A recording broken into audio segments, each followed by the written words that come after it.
So welcome Disha ma'am. Thank you. First of all, I want to know कि English हमारे life में कितना important है and why should we learn English? यही सवाल आप मुझसे कुछ टाइम पहले पूछते, कुछ सालों पहले पूछते, तो उसका आंसर मैं थोड़ा हल्के में देती कि हाँ, जॉब मिल जाती है, रिलेशनशिप्स मिल जाती हैं, आपकी लाइफ थोड़ी और स्मूथ हो जाती है, इमेज इम्प्रेशन जमा सकते हो आप।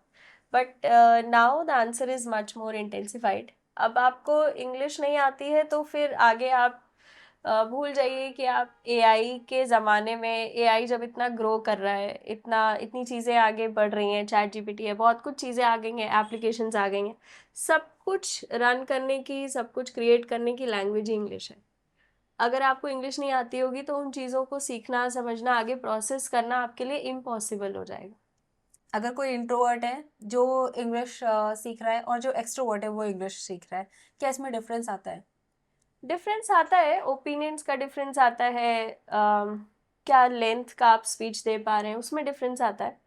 प्लस अगर आपको लैंग्वेज आती होती है ना, आप जब कॉन्फिडेंट होते हो तो अपने आप थोड़ा सा आपका इंट्रोवर्ट नेचर कम हो जाता है, आप फील करते हो कि I can speak, I can talk. जो लोग आपसे सीखने आते हैं, आपने उनके अंदर क्या चेंजेस देखा है? क्यों वो सीखने आते हैं, रीज़न पहला, और सेकंड, क्या चेंजेस वो लाते हैं after they learn from you? क्या वो सिर्फ ग्रामर होता है या कुछ और भी है? ग्रामर इंग्लिश का बेस है, बिल्कुल आपको बेसिक ग्रामर तो चाहिए ही चाहिए। बट देन अगर आप ये पूछो कि जो आते हैं उनमें क्या नहीं होता है, तो पहली चीज़, उनको यकीन ही नहीं होता है कि इंग्लिश सीखी जा सकती है।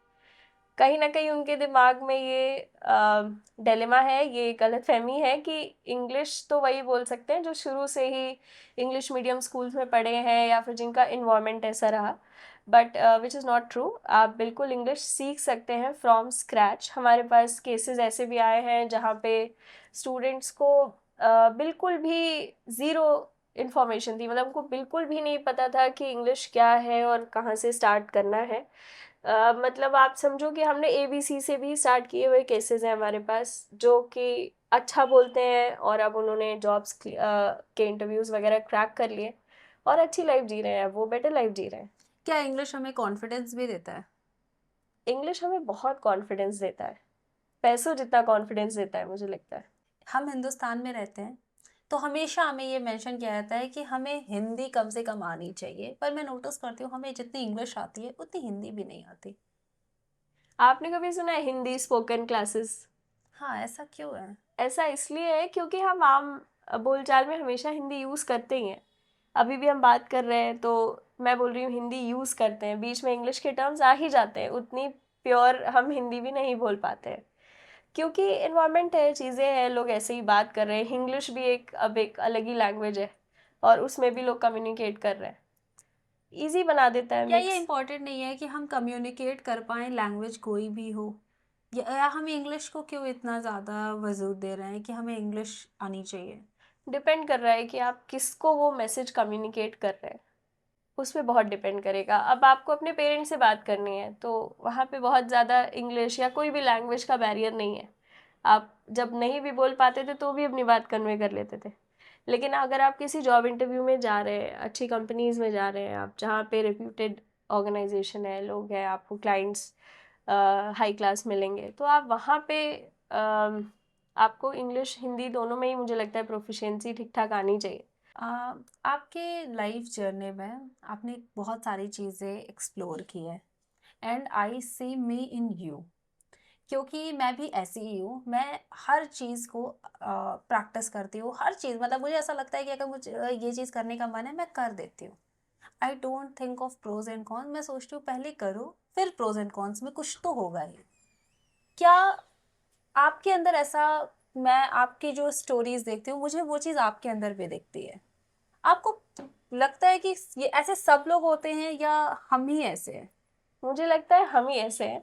क्यों? हम ही ऐसे नहीं है, एक फ्रैक्शन है लोगों का जो क्रिएटिव है, जो जिनके अंदर वो चुल है, उनको सब जानना है, उनको सब सीखना है, उनको हर चीज़ में पार्टिसिपेट करना है। क्योंकि मैं अगर अपनी स्टोरी बताऊं तो when I was a student I was never of this sort. मैं कभी ऐसी नहीं थी कि मैं इतना करेज रखूं कि मैं ये भी ट्राई कर लूं, मैं वो भी ट्राई कर लूं। Introvert kind? इंट्रोवर्ट कह सकते हो आप, या कह लो एक अंडर कॉन्फिडेंट स्केर्ड बच्चा, जिसको लगता है कि नोबडी इज सपोर्टिंग हर। लेकिन अब वो चीज़ ख़त्म हो गई है, मुझे लगने लगा है कि लाइफ बहुत जल्दी जल्दी बीत रही है। तो कहीं ऐसा ना हो जाए कि लाइफ ख़त्म हो जाए और मैं वो चीज़ें कर ही ना पाऊँ जो मेरा मन है एक्सप्लोर करने का। बट बहुत सारे लोग नहीं कर पाते हैं, क्यों नहीं कर पाते? मुझे एक ही रीज़न मिलता है, वो है करेज। आपको करेज या तो कोई दे देता है, अगर कोई नहीं देता है और आपके अंदर क्यूरियोसिटी ज़्यादा है तो वो क्यूरियोसिटी आपका करेज बन जाती है। बट अगेन कुछ लोग करेज दिखाते हैं, बट कई बार ऐसा होता है हमारी सराउंडिंग ऐसी है कि वो सपोर्ट नहीं मिलता है, और आई थिंक इनिशियल स्टेज में किसी को नहीं मिलता है। बट ऐसी क्या चीज़ है जो हमें पुश कर देती है? कुछ लोग पुश हो जाते हैं और कुछ लोग नहीं हो पाते हैं। यहाँ पे करेज की मीनिंग समझना बहुत ज़रूरी है। करेज का ये मतलब नहीं है कि आप जो भी ट्राई कर रहे हो वो सक्सेसफुल हो ही जाएगा। मैं 100 चीज़ें कर रही हूँ, सब में तो सक्सीड नहीं हो सकती। आप इतना कुछ एक्सपेरिमेंट कर रहे हो, आपने शूट्स करे, गाउन से आपने स्टार्ट किया, उसके बाद अब शूट्स कर रहे हो आप, और भी चीज़ें हैं, मेकअप है और बहुत कुछ है। तो अब आप सब कुछ कर रहे हो, सब में तो 100% आप सक्सीड नहीं कर सकते। आपको करेज का मतलब ये है कि हम ट्राई कर रहे हैं, हुआ तो ठीक है, नहीं हुआ तो कोई बात नहीं है, कुछ और ट्राई करेंगे। बट लोग क्या कहेंगे अगर नहीं लोग हुआ तो? क्योंकि शायद मुझे लगता है कि सबसे ज़्यादा डर लोगों को शायद इसी बात का है कि लोग क्या कहेंगे। और जो लोग नहीं करते हैं उनके मन में होता है और नहीं कर पाते हैं, आई गेस ऐसा है क्या कि? ऐसा ट्रेंड मुझे लगता है मिलेनियल्स के साथ खत्म हो जाएगा। जेनजी को किसी की परवाह नहीं है। जेनजी बिंदास है, जेनजी करेजियस है और जेनजी सब कुछ करेगा। आपके हिसाब से जेनजीज और मिलेनियल्स में क्या डिफरेंस है मेन? करेज ही है, मुझे तो लगता है। मुझे जेनजी बहुत कूल लगते हैं, उन्हें किसी की नहीं पड़ी है, उन्हें जो करना है वो करते ही बट है। क्या ये राइट है? बिल्कुल राइट है। But again we belong to a society, a family. I think there are some rules and regulations to be followed and that is extremely important, क्योंकि हम एक सोसाइटी के साथ हम के मतलब लोगों के साथ रहते हैं, तो अगर हम कुछ रूल्स को नहीं फॉलो करेंगे तो वो रिस्पेक्ट वो बहुत सारी चीज़ें हैं, लाइक वो इम्पोर्टेंट है कुछ तो। मिलेनियल्स ने ना बहुत टाइम तक डर को रिस्पेक्ट का नाम दिया है, जो जेनजी नहीं देती है। मुझे लगता है आप जेनजी को देखिए, द वे दे अप्रिशिएट सही चीज को, वो ऐसे अप्रिशिएट करते हैं, इतना उसमें डेप्थ होती है, इतना एम्पैथी होती है। हम जेनजी अब किसी से डरता नहीं है। वो डर को रिस्पेक्ट का नाम नहीं दे रहे, वो रिस्पेक्ट बायस्ड होके नहीं करेंगे। आप फीमेल हो तो इसलिए नहीं करेंगे, वो आप उनके बड़े हो और घर के मेंबर हो इसलिए नहीं करेंगे। वो आपकी रिस्पेक्ट इसलिए करेंगे कि आप स्किल्ड हो, आप एक अच्छे इंसान हो, आप केपेबल हो, you are a nice human being, वो तब करेंगे। क्या जेनजीज के लिए ये एक पॉजिटिव टोन में साबित होगा जब वो बिजनेस में एंटर करेंगे? बिल्कुल होगा। उनको बहुत क्लियर डील्स मिलेंगी, बहुत फास्ट ट्रैक उनका काम होगा। क्या ऐसा नहीं है कि क्योंकि वो बहुत ज़्यादा स्ट्रेट फॉरवर्ड है, कई बार ऑफिसेस में कहते हैं चापलूसी करनी पड़ती है, पर जेनजीज ऐसे नहीं है, तो क्या ये उनके लिए डीमेरिट नहीं साबित होगा? बिल्कुल नहीं होगा, क्योंकि अब हम बात करें जेनजी, जनरेशन जेड, हम पूरी एक जनरेशन के साथ आगे बढ़ रहे हैं। ऐसा नहीं है कि सिर्फ कुछ लोगों का ग्रुप है जो ऐसा कर रहा है, ये पूरी जनरेशन है जो ऐसी जाएगी। अब हम पेरेंट्स बनेंगे तो हम जेनजी वाले एटीट्यूड को लेके आगे बढ़ेंगे, हमारे लिए भी रिस्पेक्ट का। तो क्या ऐसा नहीं है कि अगर हम इतने ज़्यादा स्ट्रेट फॉरवर्ड हैं, और कहीं ऐसा तो नहीं है कि जैसे मैं देखती हूँ कि जेनजीज किसी रिस्पेक्ट वर्ड को बहुत ज़्यादा मेरिट से जोड़ रहे हैं, लाइक अगर if you deserve it you will get it. But कई बार ऐसा भी होता है कि क्योंकि लाइक देखिए हमारे पेरेंट्स थे, there are so many things that is not accepted by millennials also। वो सोचते हैं कि पेरेंट्स को ऐसा नहीं करना चाहिए, लाइक बहुत सारे ऐसी टर्म्स एंड कंडीशंस हैं। ऐसा तब भी तो होगा जब हम जेनजीज को पालेंगे, क्योंकि हमारे भी कुछ थॉट्स प्रोसेस है। हमें ऐसा लगता है कि हम बिल्कुल ही बदल जाएंगे, पर आई थिंक ऐसा नहीं होगा, क्योंकि जनरेशन बदलता है बट कुछ तो सोच रह जाती है ना। वी वांट रिस्पेक्ट, और मिलेनियल्स हैं हम, हमें वो बेसिक रिस्पेक्ट चाहिए, आई गेस। बिल्कुल चाहिए, तो आप अर्न करो ना उसको। आप अर्न करो, you get it from Gen Z. आप इसलिए आप रिस्पेक्ट एक्सपेक्ट ना करो कि हम मेल हैं या हम फीमेल हैं या हम तुमसे एज में बड़े हैं, इसलिए हम आप केपेबल बनिए। ये जो मुझे लगता है कि अच्छी बात है, इसकी वजह से लोग अपनी कैपेबिलिटीज पे काम करेंगे, so I think it's a good anything. Demerit of Gen Z जो आपको लगता है? अभी एक फेज में है धीरे धीरे, क्योंकि अभी जेन अल्फा भी है, मिलेनियल्स भी हैं, और सब साथ में इतना कुछ चेंज हो रहा है, टेक है, एआई है, बहुत कुछ चेंज हो रहा है। अभी एक इवोल्यूशन का फेज चल रहा है, जो कि मुझे लगता है कि डिफिकल्ट तो होगा ही फॉर एवरीवन, हर किसी के लिए डिफिकल्ट होगा, बट धीरे धीरे इवेंचुअली चीज़ें सॉर्ट होंगी, थोड़ा वो समझेंगे, थोड़ा हम समझेंगे, थोड़ी प्रीवियस जनरेशन समझेगी और सेटल हो जाएगा। को कहाँ पे वो जाके फंसेंगे आपके हिसाब से? वो डीमेरिट उनके अंदर ऐसी क्या आएगी जो उन्हें लगेगा उन्हें सुधरना पड़ेगा कुछ? मुझे तो नहीं लगता। I I truly love this generation, जिस हिसाब से कर रहे हैं चीज़ें, and I am like very happy to experience this happening around me. Millennials को जेनजीज के साथ सेट होने के लिए क्या चीजें करनी पड़ेगी? माइंडसेट चेंज करना पड़ेगा, जैसे? रिस्पेक्ट का मतलब बदलना पड़ेगा, कॉम्प्रोमाइज़ का मतलब बदलना पड़ेगा। क्या है? कॉम्प्रोमाइज़ एडजस्टमेंट में जो कन्फ्यूजन है वो जेनजी को बिल्कुल नहीं है। वो बहुत क्लियर हैं कि वो कहाँ एडजस्ट कर रहे हैं, कहाँ कॉम्प्रोमाइज़ कर रहे हैं। अगर हम रिलेशनशिप्स की बात करें तो जो मिलेनियल्स थे वो लॉन्ग टर्म रिलेशनशिप्स को एक्सेप्ट करते थे, पर जेनजीज हुकअप्स, डेट्स और सिचुएशनशिप और भी बहुत सारे ऐसे टर्म्स आ रहे हैं। इस पे क्या टेक है, क्या लगता है? एक्सप्लोर कर रहे हैं, मुझे तो लग रहा है। और डेफिनेटली शॉर्ट टर्म चीज़ें जो हो रही है ना, वो जेनजी को भी बहुत सेटिस्फैक्शन नहीं दे रही है। अल्टीमेटली वो भी इस चीज़ को समझेंगे कि शॉर्ट टर्म में लिए हुए डिसीजंस या इम्पेशेंट होकर के रिलेशनशिप्स को स्टार्ट करना या एंड कर देना ठीक नहीं है। धीरे धीरे वो इस चीज़ को भी समझेंगे, और मुझे लगता है कि ये बहुत टेंटेटिव सा पैटर्न है, जल्दी ख़त्म हो जाएगा। सो अगर हम बात करें कि उनके लर्निंग कैपेबिलिटीज़ की, वो कैसी है? जैसे आप देख रहे हो आपके आसपास स्टूडेंट्स हैं, आप जब जेनजीज से मिलते हो वो कितनी जल्दी अडाप्ट करते हैं, और जब आप उसे पहले वाली जनरेशन्स को देखते हो वो कितनी जल्दी अडाप्ट करते हैं? मुझे लगता है जेनजी का माइंडसेट बहुत कूल है, तो वो बहुत जल्दी जल्दी चीज़ों को सीख भी पा रहे हैं, प्लस उनके पास एक्सपोजर ज़्यादा है। क्योंकि हमारी जो प्रीवियस जनरेशन या मिलेनियल्स कह लो, जैसे मुझे बहुत टाइम लगा चीज़ों को सीखने में, एक्सप्लोर करने में, क्योंकि इतने ऑप्शंस, इतने रिसोर्सेज थे ही नहीं।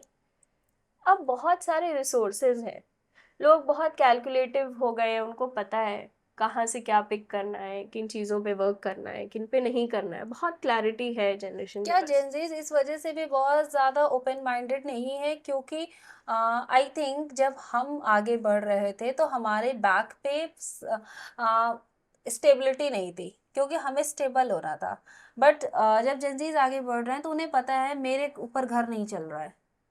तो इस वजह से क्या ये ओपन माइंड माइंड नहीं दिख रहा है, मतलब एकदम ओपननेस जो दिख रही है? कुछ केसेस में ऐसा हो भी सकता है, बट देन इसी जनरेशन में आपको ये भी ऑब्जर्व करने को मिलेगा शिवांगी कि अ, बहुत यंग जो स्टूडेंट्स हैं या बहुत यंग इन्फ्लुएंसर्स हैं या जो जॉब्स कर रहे हैं, वो बहुत ल्यूक्रेटिव चीज़ों में हैं इस वक्त। वो बहुत अच्छा अमाउंट अर्न कर रहे हैं खुद से ही at a very young age, जो कि मिलेनियल्स और उनके पहले वाली जनरेशन नहीं कर पाती थी।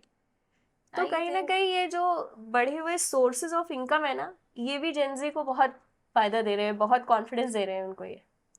अभी मैं एक चीज़ और देख रही हूँ, हमारे आसपास एक बिजनेस स्टार्ट करने का बहुत ज़्यादा क्रेज है। Everyone wants to be into business else than job. Why? आप इसको ऐसे भी लेबल कर सकते हो, अपनी मर्जी से लिया हुआ डिस्कम्फर्ट। वो एक ऐसा डिस्कम्फर्ट है, हम चूज कर रहे हैं, हमको इसमें अनकंफर्टेबल होना है।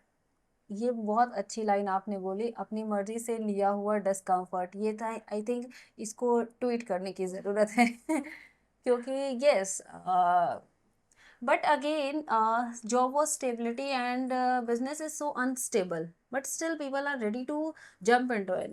Should everyone do that? Not every one should do it. आपको पहले अपने लाइफ स्टाइल, अपना माइंड सेट चेक कर लेना चाहिए, क्योंकि बिजनेस एक रोलर कोस्टर राइड है। शुरुआत में आपको पता ही है कि डाउनफॉल होना ही है, मतलब आप मान के चलो कि कुछ ईयर्स तो आप मेंटली एग्जॉस्ट होने वाले हो, फाइनेंशियली एग्जॉस्ट होने वाले हो, चैलेंजेस आएंगे, आपको ऐसे लोग सपोर्ट ही नहीं करेंगे जिनसे आपको उम्मीद होगी कि करेंगे, बट इवेंचुअली आपको पता चल जाएगा कि और भी सोर्सेज हैं जहाँ से आप इंसाइट्स ले सकते हो। अब आप लोगों से कनेक्ट कर सकते हो, आप ऑनलाइन चीज़ें देख सकते हो, आप पॉडकास्ट देख सकते हो, बहुत कुछ है सीखने के लिए। तो अगर किसी के अंदर वो ज़ील है तो वो सीख के भी चीज़ों को आगे कर सकते हैं। बट देन अगर आपको ये चाहिए कि every evening I go back to my place and sleep comfortably, तो आप 9 to 5 या कुछ ऐसा ही प्रेफर करिए जो कि आपको वो कंफर्ट दे सके, लाइक फ्रीलांसिंग और something. I am also saying around कि हमारे जो पेरेंट्स की जनरेशन थी उसमें बहुत सारे हमारी मदर्स हैं जिन्होंने स्टेप अप किया है टू वर्क। एक हाउसवाइफ से वर्किंग वुमेन बनने का उनके अंदर भी एक क्रेज है।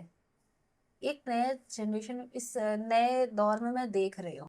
सोर्सेज, रिसोर्सेज हैं, ऑप्शंस हैं, इनकम के इतने सारे सोर्सेज नज़र आ रहे हैं लोगों को, तो लोग सोच रहे हैं अपनी स्किल्स, अपनी कैपेबिलिटीज़ को वेस्ट क्यों करना। And that is also positive note, क्योंकि ये इम्पोर्टेंट है। आई थिंक ये हर लड़की को कमाना चाहिए। बिल्कुल कमाना चाहिए, इरिस्पेक्टिव ऑफ कि आपके फादर कितने रिच है, आपके हस्बैंड कितने रिच है। आप जब अपनी अपने 4 पैसे आप कमाते हैं ना, तो एक अलग ही आपका एक इमोशनल मेंटल स्टेबिलिटी मेंटेन रहती है। सो आई थिंक आज हम लोगों ने 3-4 टॉपिक एक साथ कवर कर लिया है पूरे पॉडकास्ट में, क्योंकि I don't think what I am talking but I know कि मुझे काफ़ी कुछ ग्रैप्स करने का मौका मिलेगा।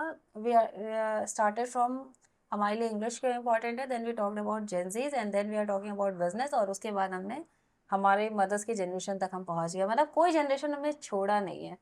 तो आई थिंक इसका टॉपिक हो सकता है 3 in 1 generation. So it was nice talking to you. And yes, अगर कोई भी ऐसा गेस्ट है हमारा, कोई भी ऐसा व्यूअर है जिसको कुछ भी क्वेश्चन है, कुछ भी पूछना चाहते हैं, डू कमेंट बिलो, हम वहाँ पे आपके क्वेश्चंस को रिप्लाई करते हैं। एंड इन केस अगर कोई ऐसा क्वेश्चन है जो कई बार रिपीट हो रहा है, तो will make a podcast on that, जिसपे हम एक अच्छे से अच्छा गेस्ट ला करके उनसे समझने की कोशिश करेंगे उस टॉपिक के ऊपर। So stay tuned and watch all the other episodes. Bye bye.